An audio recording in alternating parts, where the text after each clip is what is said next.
répression du meeting de vérité du 13 octobre 2018 à Lubumbashi, l'on dénonce une violation flagrante des droits de l'homme. SOS des Congolais de l'étranger. Ils ont jusqu'au 5 janvier prochain pour quitter le sol israélien. Des détails dans ce journal. Riposte de Kinshasa après l'expulsion massive et inhumaine des Congolais de l'Angola. D'ici 2 mois, des réfugiés doivent quitter le sol congolais. C'est tout pour les titres de cette édition. Madame et messieurs, bienvenue à tous.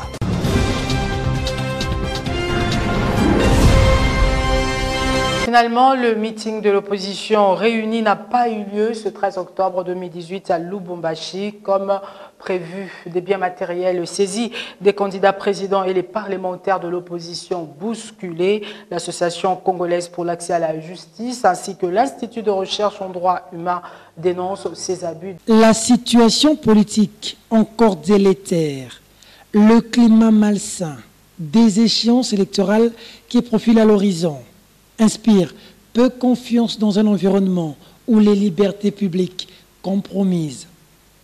Annoncé pour le 13 octobre 2018, validé par le maire, le meeting de l'opposition sera par la suite annulé par le maire adjoint. S'en suivra une série d'événements qui choqueront l'opinion. D'abord, le lieu du meeting assiégé par des policiers.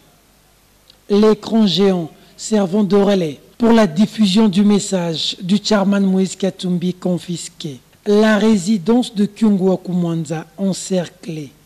L'homme ne peut non seulement effectuer librement ses mouvements, mais encore moins être visité et assisté par ses pairs de l'opposition, venus de Kinshasa pour la circonstance. Députés et cadres menacés, au point de vouloir tirer à bout portant sur l'un d'eux, Christian Mwando. De validation. Pardon, en tant que député national. pardon. Vous êtes député, pardon. Oui. Aujourd'hui, vous allez me toucher. Pardon. Voilà ma carte. Hein? Non, mais écoutez. On ne peut pas nous faire n'importe quoi.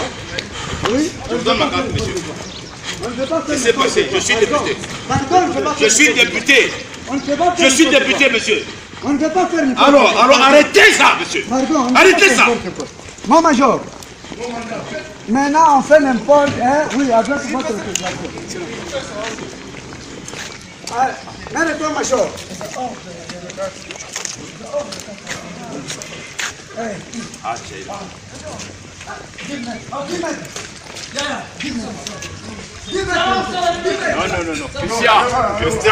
Christian.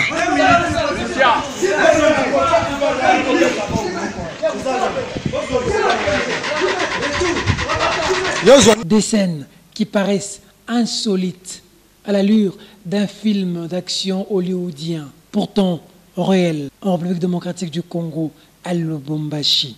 Quel avenir pour des élections crédibles dans pareil environnement? La question vaut son pesant d'or. Parlant de l'ultimatum aux Congolais vivant en Israël, dans une déclaration rendue publique, il leur a été demandé de plier bagages. Ils ont donc jusqu'au 5 janvier prochain pour quitter le sol israélien. Riposte de Kinshasa après expulsion inhumaine et massive des compatriotes de l'Angola. Le gouvernement réagit. Il accorde un délai de 2 mois à tous les pays dont leurs ressortissants ont trouvé refuge sur le sol congolais en vue de leur rapatriement. Le vice-ministre des Affaires étrangères, Agé Matembola, a annoncé. Selon lui, les autres États hypocrites ayant compris que la fin de l'insécurité dans l'Est va causer la chute de leur économie. Ils ne sont donc pas respectueux de l'accord d'Addis Abeba sur la paix et la sécurité. Direction Nord Kivu, depuis les débuts du mois d'octobre, 39 nouveaux cas confirmés de l'épidémie Ebola ont été rapportés. La ville de Beni à elle seule compte 32 cas pour contrer cette montée en flèche de cette épidémie. De nombreuses autorités locales se sont fait vacciner en présence de la presse dans le but de convaincre la population à faire confiance aux équipes de la riposte et à accepter cette vaccination. Rappelons que jusqu'ici, 15 807 personnes au total ont été vaccinées, dont 5 838 dans la ville de Beni. De retour à Kinshasa, le candidat numéro 13 pour la présidentielle du 23 décembre 2018, Ramazani Shadari, a distribué de l'argent aux Kinois mobilisés par André Kimbuta, numéro 1 de la ville de Kinshasa. Une distribution qui a suscité des réactions sardoniques au sein de l'opinion. Suivez. Dans ce pays, il n'y a pas de représentation à Kinshasa et à Awa. Les musiciens Bazali, Alaka Zembo. Oh, Adolphe Yanan. Hein? Redi Azawapi. Redi Azawa. Ah, Bozumbo. Redi Adolphe. Jossar a été. Avant les États-Unis, hein? Ah. Vous avez mis malé. Bozo Mambo. Ah! Vous mettez les maboko, macha. Vous avez qui non? Il y a un bon mouké. Il y a un bon mouké.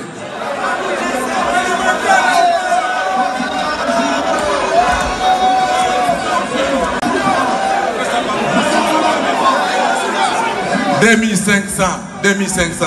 N'a pas ça nan. Chala.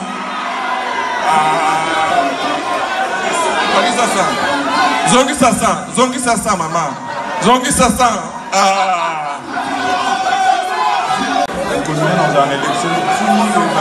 Problème est ça. Yo perdo.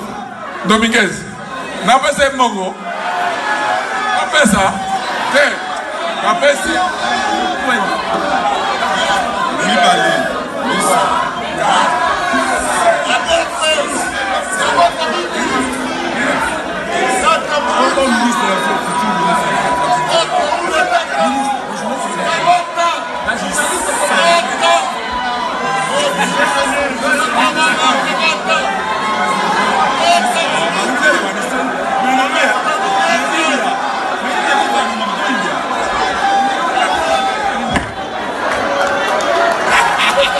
Mona clair.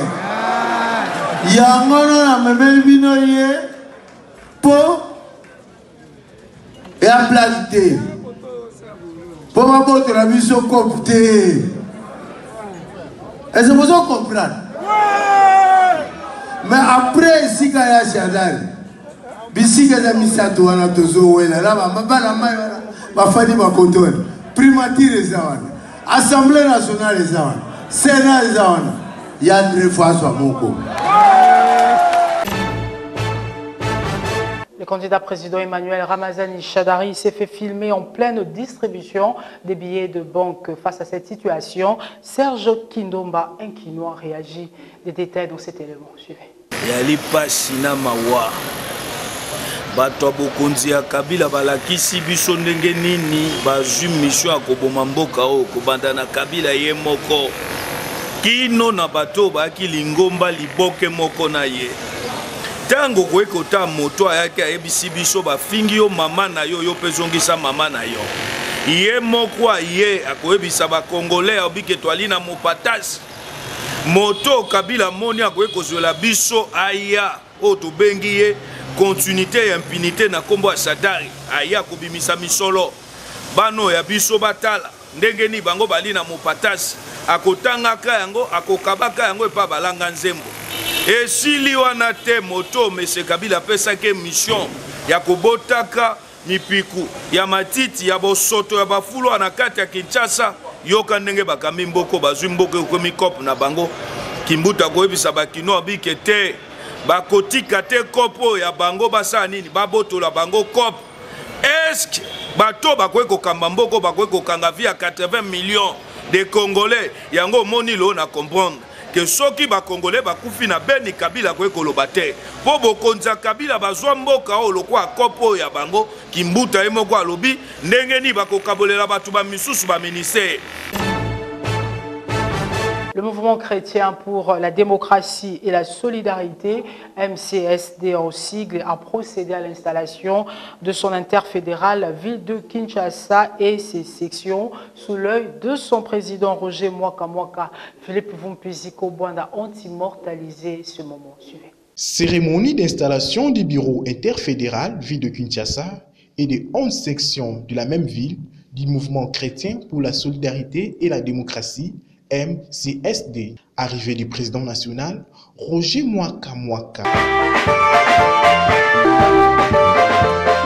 Après la prière d'ouverture et l'hymne national, Gertrude Malandé, deuxième vice-président du MCSD, prêche les valeurs fondamentales du parti. MCSD rêve naïe ezali mettre le Congolais, le citoyen, au centre de ses préoccupations. Protection de la famille, l'intégrité, le respect de la parole donnée, le travail, la solidarité, le dialogue et la tolérance. Donc, tolingi pour la biso, la démagogie, nous les vivons. Nous devons les vivre. Dès que ce tolingi changement, biso moko, il faut tout l'esprit à sacrifice. Sacrifice pour Makambo échanger. Tant qu'on n'a pas l'esprit de sacrifice, rien ne changera. Nous voulons former des hommes intègres. L'intégrité. Voilà ma valeur au Dosali comprenez la MCSD. C'est des temps forts.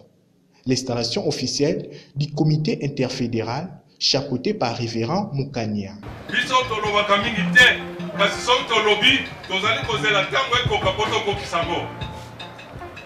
Papa interfédéral, révérend, voilà ta responsabilité, que cette bannière, que ce drapeau flotte toujours plus haut dans la ville de Kinshasa. Et une fois de plus, que Dieu t'aide à porter la charge.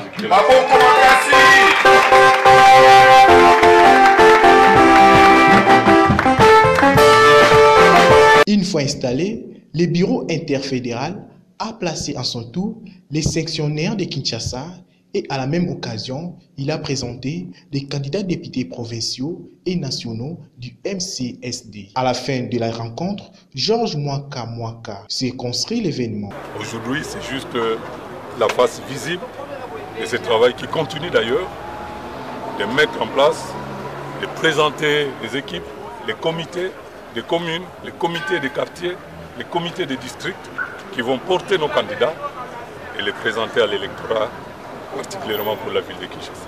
Faisant d'une pierre deux coups, le numéro 1 du MCSD donne la position de son parti quant à la polémique sur l'utilisation de la machine à voter. Donc, quel que soit l'instrument qu'on mettra en place pour les élections, ils ne pourront que chercher à fausser, à tricher. Pour notre part, écoutez, les élections sont programmées pour le 23 décembre. Nous voulons qu'elles aient lieu. Le 15 octobre de chaque année, le monde célèbre la journée dédiée au lavage de mains. À l'occasion de cette journée, l'ASBEL Motoasika, le prix du citoyen congolais, a sensibilisé les élèves du groupe scolaire Umoja situé dans la commune de Bumbu pour un comportement responsable. Ziko Bwanda pour les détails. Regardez. À l'occasion de la journée internationale du lavage des mains, les élèves du groupe scolaire Umoja situé dans la commune de Bumbu ont appris comment laver correctement les mains pour éviter des maladies. Il faut commencer d'abord par couper très bien les ongles. Parce que les ongles, c'est aussi une cache de beaucoup de saletés. Les saletés vont encadrer beaucoup de microbes. On se comprend? Le lavage des mains nous fait éviter beaucoup de maladies. La théorie cède sa place à la séance pratique. À la fin de l'activité, tour à tour, le coordinateur de l'ASBEL, Dr Ali Kabakele, et un élève n'ont pas manqué de mots. Avant de manger, il faut laver les mains. Après avoir mangé, il faut laver les mains. Il faut couper les ongles. Un grand merci aux promoteurs de l'école. Un grand merci au coordonnateur et son staff de l'ONG Motoasika, puisque nous parlons beaucoup sur le plan santé publique. Donc vous voyez l'école et la jeunesse, quand elle ne se porte pas bien, effectivement il y a un manque à gagner pour le pays. Aujourd'hui nous sommes le 15 octobre et c'est une journée dédiée au lavage des mains. Nous avons saisi cette opportunité pour apprendre aux enfants l'importance du lavage des mains. Nous, la structure Motoasika, nous avons toujours ce devoir-là de venir vers les écoles, de venir vers les enfants autour des activités parascolaires. En société, en marge de l'anniversaire du message du temps de la fin enseigné par le prophète William Marion Branham, les disciples de Mukuna Chipuya qui a introduit ce message en République démocratique du Congo s'exprima au micro de Bosco Kabamba. Suivez. 44 jours pour jour depuis que le message au temps de la fin a été introduit en République démocratique du Congo par Mukuna Chipuya. Ses disciples restent confiants à cette prophétie. Il n'y a qu'un seul messager dans ce pays depuis 1974 qui a amené le message de William Branham dans ce pays, c'est Mukuna Chipuya Wakazadi. Où tous ces branhamistes qui criaillent le nom de Branham en vain pour les brader et les commercialiser ont fui ici chez Mukuna. Et nous lançons un appel solennel que tous ceux qui se sont écartés de cette ligne qu'ils puissent revenir à la borne ancienne qui est Mukuna Chipuya Wakazadi, car il n'y a plus de temps. Les disciples diminuent toujours comme le dit la parole, mais la puissance augmente. Et le vrai Dieu aujourd'hui s'appelle Mukuna Chipuya Wakazadi, Dieu dans la peau noire congolais. Croyant à la deuxième venue du Christ, Sam Mukuna explique ici comment l'enlèvement va être opéré. Maintenant, nous vivons la seconde venue. Alors, William Branham qui dit, si votre révélation ne cadre pas avec la Bible, j'étais là. Donc maintenant, c'est la deuxième venue. La deuxième venue doit être conforme à la première venue. À la première venue, nous avons vu Jean-Baptiste qui a annoncé son Messie Jésus côte à côte. Aussitôt que Jean-Baptiste est retiré de la scène, nous avons vu Jésus apparaître immédiatement. Alors maintenant, la seconde venue, qui doit être égale à la première venue, nous avons vu William Marion Branham. Aussitôt quitté la scène, son Messie est entré à la scène immédiatement. Mukuna Chipuya Wakazadi. Maintenant, lui est allé chercher tous ces saints-là, d'Adam jusqu'à aujourd'hui. Vous voyez le travail qu'il va faire? C'est ce que nous attendions ici. À chacun sa croyance. Place à présent à l'invité du Vrai Journal. Suivez.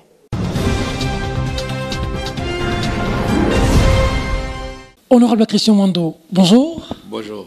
Invité du Vrai Journal, vous êtes président de l'UNADEF et puis cadre au niveau de l'ensemble. Vous venez fraîchement du Katanga à Lubumbashi. Il y a eu meeting annulé et puis c'était la catastrophe. Que retenir de ce meeting, de ce que vous avez vécu là-bas? Témoin, dites-nous un peu, dites à la population, qu'avez-vous vécu là-bas? Non, la dictature dans ce pays est une dictature confirmée. Il faut savoir aujourd'hui que Kabila trompe le peuple. Kabila ne veut pas des élections crédibles, transparentes et démocratiques. Nous avons été à Lubumbashi et après l'autorisation du maire, c'est je crois vers 22 h, la veille de la manifestation, qu'on apprendra que l'ordre est venu de Kinshasa pour annuler le meeting sans aucun motif. Donc les gens n'ont pas à se justifier. Le droit de manifester n'existe pas. Quand nous avons appris cela, nos membres qui étaient sur le terrain, une centaine, ont été arrêtés pour avoir été à un meeting qui a été préalablement autorisé et qu'ils ne savaient pas que ce meeting avait été interdit. Et au lieu de s'occuper de Beni, de s'occuper de Butembo, vous avez des centaines, des milliers de militaires qui sont déployés pour tracasser juste la population. Nous avons voulu le même samedi avec Maman Bazaïba, avec Lutundula, avec Délice Sanga, avec Martin Fayoul, candidat président de la République, aller essayer dans les après-midi de réconforter la population pour dire que bon, on va voir comment calmer les choses et pour qu'on aille de l'avant. Nous avons été agressés par la police qui a tiré sur le candidat Martin Fayoulou sans sommation. Malheureusement, les journalistes étaient en débandade et nous n'avons pas eu d'image. Entre-temps, le président Kyungu a été séquestré chez lui. Juste, nous, en tant que députés, aller le saluer, aller le réconforter, ça a été un problème avec la police. La police nous a empêchés d'aller et de venir. Et Peter, ça c'est à Lubumbashi. Ces gens ont bloqué la République démocratique du Congo, comme disait Monseigneur, nous sommes dans une prison à ciel ouvert. Et ce n'est pas possible. Moi, j'ai vécu ça dans ma chair parce que, en tant que député, j'ai le droit de voir ce qui se passe dans la République. Et je me suis fait agresser par la police. La police s'est déterminée à tirer et m'a sommé de ne pas dépasser 10 mètres. Après 10 mètres, il tirait et vous avez suivi les images, hein, ou... Il dit, maintenant, je vais faire, Major, je vais faire maintenant n'importe quoi. Il veut tirer sur quelqu'un qui n'a rien fait, qui veut aller juste dire bonjour à une personne en République démocratique du Congo. Il n'y a pas de démocratie. La dictature est fortement installée et je ne sais pas dans quel type d'élection on veut nous amener aujourd'hui. Qu'est-ce qui s'est passé dans votre tête en ce moment-là? On voit tout le monde appeler Christian, Christian, et vous foncez vers le policier devant vous. L'image a fait le tour du monde. Qu'est-ce qui s'est passé en ce moment-là? Vous avez dit que vous partez déjà, ou vous avez dit, ou c'est peut-être le père qu'on retrouve aujourd'hui dans le fils? Non, je ne veux pas mourir comme un lâche. Et c'est un appel que j'adresse au peuple congolais. Kabila compte sur notre peur. La peur avec son armée. Dès que nous avons peur et que nous sommes des lâches, Kabila va nous écraser jusqu'à la fin de notre vie. Ce qui s'est passé dans ma tête, c'est de dire, si je dois mourir pour mon pays, je suis prêt à le faire. Et j'attends, comme on a lancé l'appel pour le 26 octobre, du peuple congolais de se lever. Arrêtons de nous comporter comme des gens qui n'ont pas de pays, comme des gens irresponsables. Ce pays, pour qu'il change, chacun doit y mettre du sien. C'est notre responsabilité. Et moi, le premier en tant que député, parce que je suis un élu du peuple, si le traitement qui m'a été réservé comme député est celui-là, et les gens qui m'ont élu, le simple citoyen, l'homme de la rue, qu'est-ce qu'on lui fait tous les jours? Et ces gens comptent sur la peur des gens. Les gens sont torturés, les gens sont martyrisés. Au lieu de travailler, les gens volent, les gens pillent le pays et les gens utilisent anarchiquement la police pour établir un régime de terreur. Le peuple congolais doit savoir que rien dans la vie ne peut se faire sans sacrifice. Chacun d'entre nous doit se mettre debout. Parce que pour que les choses changent, nous avons des enfants, nous avons des frères qui ne travaillent pas, mais qui ont peur de sortir de chez eux parce qu'ils préservent une vie qui ne vaut pas la peine d'être vécue. Aujourd'hui, il faut se mettre debout parce que ce pays, c'est notre pays. C'est notre responsabilité. Si on ne le fait pas, qui le fera? Donc, j'appelle le peuple congolais à se saisir de cette occasion pour ne pas laisser Kabila et le Front contre le Congo mater le peuple. Dans ce climat, croyez-vous aux élections encore? Ou est-ce que vous vous dites que si ça se passe comme ça, Lubumbashi, qu'en est-il par exemple chez vous à Moba, qu'en est-il à Malemankulu, ou peut-être il n'y a pas des institutions, il n'y a pas d'ambassade et consorts?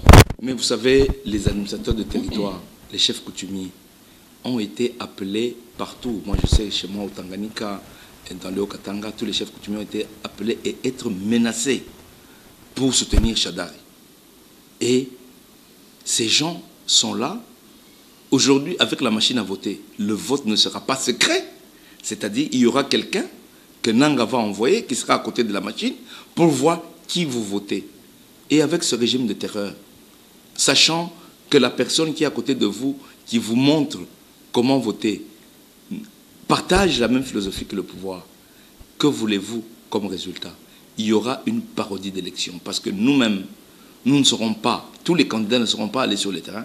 Les candidats seront terrorisés. Vous savez qu'aujourd'hui, partout en République démocratique du Congo, quand vous voulez faire une simple réunion, on vous demande de donner l'autorisation de l'administrateur du territoire, du chef coutumier et autres, qui ne vous sera jamais accordée. C'est-à-dire, c'est une élection à sens unique et nous ne pouvons pas l'accepter. Il faut que le peuple se réveille et se réapproprie son pays. Mais à l'allure où vont les choses, pas de changement jusqu'à là. Pire, d'ailleurs, Nang, avec les candidats présidents, il leur a dit, ceux qui sont contre la machine peuvent sortir. Au Katanga, vous allez là-bas, vous êtes tous bloqués. Le grand Baba, cloué chez lui, Nous allons vers les élections. Peut-on dire que droit vers le désespoir, il n'y a plus d'espoir aujourd'hui? Ou que faire quand vous demandez au peuple de se réveiller? Ce peuple-là peut-être a peur de bruit de bottes et de tirs. Certains peuvent dire que c'est parti pour Kabila ou Mela encore. Ça, c'est ce que vous pouvez dire, mais je sais que le peuple congolais a la capacité de rebondir. Parce que vivre dans le kabylisme, c'est vivre l'esclavage. Chacun doit se décider. Est-ce qu'il veut continuer à vivre esclave ou pas? Heureusement que dans cette constitution qui a été faite par des hommes intelligents, il y a l'article 64. Le peuple a le droit de mettre fin, de se révolter contre quiconque veut se maintenir au pouvoir sans la volonté du peuple. Rejoignez Moïse Katumbi qui prône maintenant pour l'article 64. Je rejoins Moïse Katumbi parce que ce qui m'est arrivé, c'est très grave, parce qu'il n'y a plus de liberté. Comment allons-nous aller aux élections sans que je puisse faire campagne, sans que aucun candidat de l'opposition puisse faire campagne? Il n'y a qu'un camp qui peut battre campagne, l'autre ne le peut pas. C'est-à-dire, chaque Congolais aujourd'hui doit se dire une seule chose. Il aime sa vie d'aujourd'hui, eh bien, qu'il laisse les choses continuer comme ça. S'il n'aime pas sa vie d'aujourd'hui, il doit se mettre debout et faire changer à ces gens leur comportement. C'est notre pays à tous. Dernière question, c'est le père incarné en fils. On se souviendra que votre père, aussi Charles Mondo, il ne se laisse pas faire. À l'époque, avec les hiboux, il a tenu la dragée haute à certaines personnes avec des armes d'ailleurs. Même scénario avec le fils aujourd'hui. Peut-on dire qu'à un moment, vous n'avez pas senti son esprit se réincarner en vous avec cet acte de bravoure qui a été félicité par plus d'un? Je dirais, comme je l'ai dit samedi, le vendredi, quand c'était son anniversaire, parce qu'il aurait dû avoir 82 ans s'il n'avait pas été tué, à jamais sur ses pas. Christian Mwando, merci. Merci à vous. C'était Christian Mwando, cadre de la plateforme Ensemble pour le changement, invité du Vrai Journal. Et avant de clore cette édition, la presse congolaise est en deuil. Solange Lissiko, vice-président de l'UNPC, n'est plus. Le magazine Vrai Journal et son DG Twitter Tiani présentent leurs condoléances à toute la presse en général et à la famille éplorée. C'est ici que nous bouclons cette édition. Merci de la sympathique attention que vous nous avez accordée à Béni, ainsi que partout ailleurs dans le monde. Madame, Monsieur, ce journal est terminé. Au revoir.